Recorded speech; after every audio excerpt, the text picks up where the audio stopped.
So the way we can tell when the year starts is we look at the moon and we look at the Aviv barley.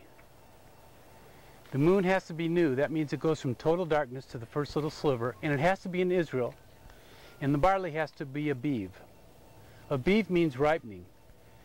By the way, Aviv is the only month with a name. All the rest have numbers. All the names that you read are from the Babylonian captivity, and they're not in the Torah. There's only one month, and that's Aviv, the first month of the year. Aviv is when the barley will be ripe in about 2 weeks. It goes from green and starts dying and turns brown in color. The reason for it to have to be Aviv is that there's, on the 14th day of the first month is Pesach, and that's Passover. And that starts the Feast of Unleavened Bread, or Chag Matzot. Now, the Passover can be on any day of the week.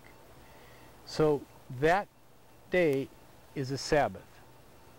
Then you go to the first seventh-day Sabbath, and the day after that is called Omer Reshit, or the waving of the first sheaf. Omer Reshit and Reshit is first. So the barley has to be ripe at Chag Matzot. If the barley isn't ripe, it goes another month. So people that predict things on days and basis, I don't really find them accurate, because you never know how many days there are in a year. Sometimes they can have 13 months, sometimes 12 months. It all depends on the barley. And today they can determine how the moon will be ahead of time, when the new moon will be, but you never know when the barley will be Aviv. So you can't know what's going to happen by counting days or months. There's a lot that's really interesting about these harvests. So the Omer Reshit is the beginning of the barley harvest. If you go 50 days later, it's Shavuot. Chag Shavuot. And that is the wheat harvest, believe it or not. And then the last Chag, Moedim. Chag means that you have to go to Jerusalem to celebrate it. And Moedim is plural for Moed. A lot of people translate these as God's appointed times, and they are, and I don't want to deny that, but when I was reading the Torah, I came across the tent of meeting, and consequently, or coincidentally, it's called the Ohell Moed, the tent of meeting. And Yehovah actually came down in the pillar of cloud and the pillar of fire and met face to face with Moses as a friend. So when we keep these Moedim, it's more than appointed times. I think Yehovah meets with us in some way. Anyways, the last Moedim is Chag Sukkot, and that's when they make tents or booths and live in their booths. But the interesting thing is that's the fall harvest also. That's when the corn and the grapes are harvested. Now what really is interesting, and this is for people that believe in the rapture, Omer Reshit relates to Matthew 27:50. When Yehoshua was resurrected, when he died, there was a great earthquake, and many of the graves of the saints were opened. And after he resurrected, they appeared. They were walking around Jerusalem. Well, that's Omer Reshit. That's the very first sheaf offering. The next one, 50 days later, if you read, and I suggest you do, Revelation 20 verse 4, it talks about seeing the saints that were slain for the name of Yehoshua and not taking the mark of the beast. And when Yehoshua comes, they're resurrected and they live and reign with him for 1,000 years. This is the wheat harvest. And Shavuot, Chag Shavuot represents that. Then the last harvest is the fall harvest of the corn and the grapes.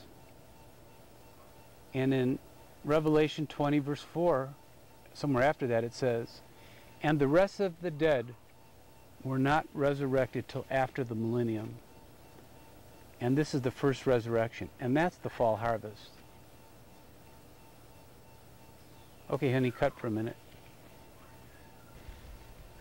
What's really interesting is we know Yehoshua was the Passover lamb and died on Passover, which he died on the first month, the 14th day of the month. And I know from Daniel 9, and a lot of people interpret this differently, but it's the Messiah that gets cut off in the midst of the week. Well, that's 3.5 years, and so I know he was about 33.5 when he died. But if you go back 33.5 years earlier, you come to Chag Sukkot, which is the 15th day of the 7th month. I believe that he was born on Chag Sukkot and circumcised on the 8th day. He left his heavenly home and lived in a tent of skin. Another interesting thing too is Yom Teruah. Now, the Jews, which I am a Jew, I was brought up to believe that the first day of the 7th month is called Rosh Hashanah. And actually that term is never used in the Torah. It's actually Yom Teruah. And that means the day of noise making and shouting, but it's celebratory. It's kind of like if you lived, well, even today, if you live in a country and somebody's invading you, your future is very grim unless your king wins that war. And when a king comes back triumphantly, Teruah is the noise making they make. So I believe that Yehoshua will return on Yom Teruah and that starts the millennium. And Yom Teruah is on the first day of the 7th month. Yom Kippur, the Day of Atonement, is on the 10th day. I believe those 10 days are symbolic of the millennium, and Yom Kippur is the last day of the 7,000 years of man. It has to do, Yom Kippur has to do with judgment and atonement.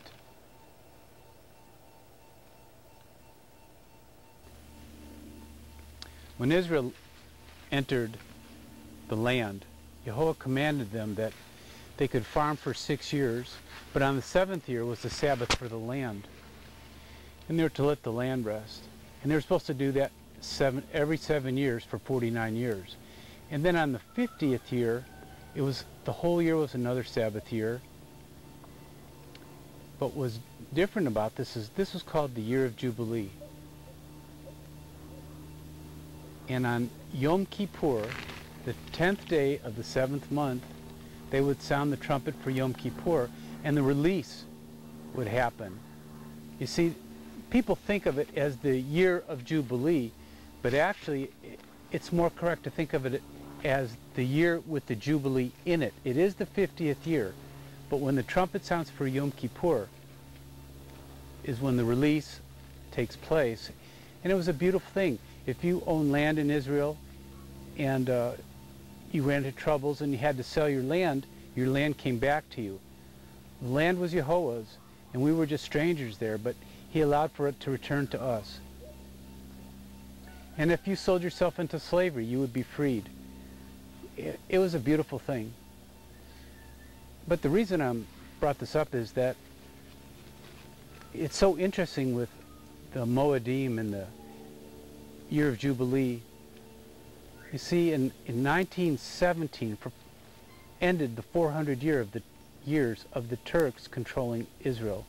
The British Empire defeated the Turkish Empire, and in 1917 Lord Balfour went for a declaration, made a declaration, and England ceded Palestine back to the Jews.